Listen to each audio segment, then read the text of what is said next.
Bonjour à tous, je me présente Sandra. Pour ma part, j'ai commencé mon parcours avec un bac scientifique pour devenir psychomotricienne. Donc j'ai passé les concours pour entrer en école paramédicale, j'ai pas réussi. Donc j'ai cherché une reconversion, j'ai découvert le métier de socio-esthéticienne qui m'a beaucoup plu. Et donc j'ai commencé à rentrer dans ce secteur d'activité en passant mon CAP.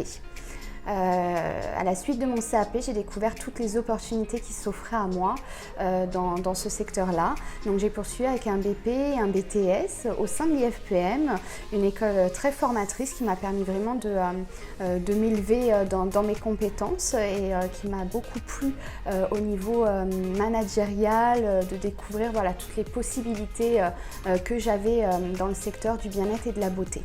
Donc j'ai passé mon BP et mon BTS. Je m'appelle Sarah, j'ai commencé par un bac ES. Depuis l'âge de 12 ans, je voulais être esthéticienne, mais je voulais m'assurer d'avoir un niveau bac général. Donc j'ai continué et ensuite j'ai passé mon CAP en accéléré en 1 an. Et puis j'ai effectué mon BTS en alternance au sein de l'IFPM, qui est une école dans laquelle j'ai beaucoup appris. C'est une école où l'exigence est élevée, mais par contre, quand vous sortez, vous avez un diplôme dans les entreprises qui est très reconnu. Et à la suite de ça, j'ai décidé de me former au métier du recrutement en cabinet. Donc j'ai effectué une licence et grâce à cette double compétence, j'ai réussi à intégrer une entreprise dans laquelle j'ai recruté des profils beauté. Alors on s'est connus justement, on s'est rencontrés en BTS esthétique, donc on était dans la même promo et après par la suite on est restés amis. Beauté Recrutement, c'est un cabinet de recrutement spécialisé dans les métiers du bien-être et de la beauté. Donc aujourd'hui, on vient en aide aux entreprises qui sont en recherche de profils du type esthéticienne, spa praticienne, manager. Et donc nous, on prend en charge tout le process de recrutement pour eux et on leur présente les meilleurs profils.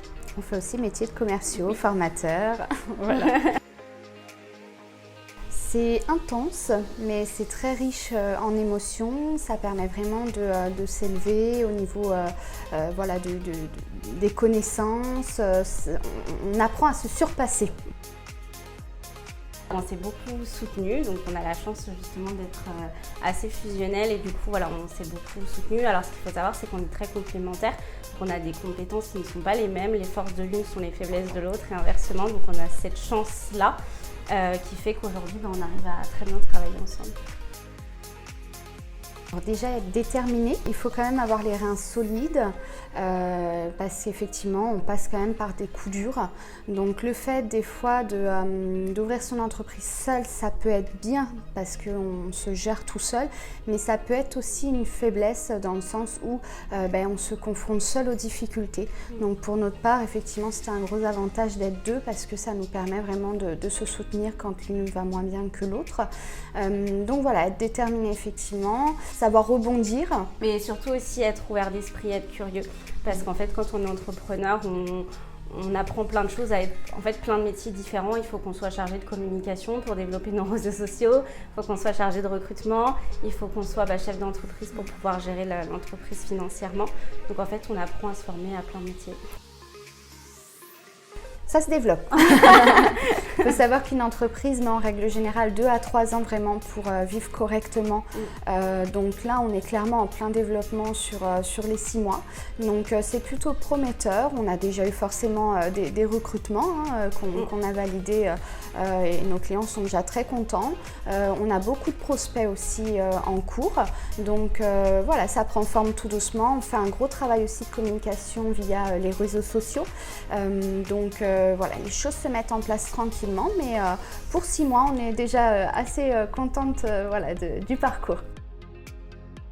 Moi, je pense qu'il faut avoir les bonnes motivations pour ce métier-là, ne pas hésiter à échanger avec d'autres personnes du métier, donc des esthéticiennes ou des personnes des métiers de la beauté.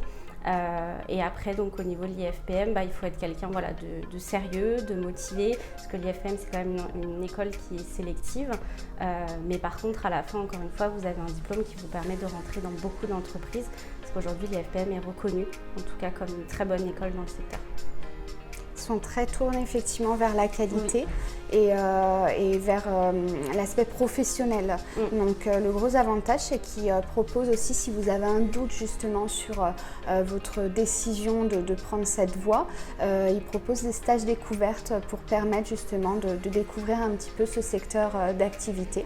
Donc ne pas hésiter à prendre contact avec l'école pour voir ce qu'il est possible de faire, pour découvrir un petit peu ce domaine-là, qui est un domaine très beau, avec plein de possibilités et d'ouverture en termes de métiers, malgré qu'on pourrait penser qu'il n'y a que le métier d'esthéticienne. Non, il y a beaucoup de choses à faire dans ce secteur-là. Je pense que c'est vrai qu'il y a beaucoup de gens qui hésitent à se lancer, qui mettent du temps. Nous, c'est vrai qu'on a mis du temps avant de se dire ça y est, c'est bon, on se lance, ça sera ce mois-là qu'on va se lancer.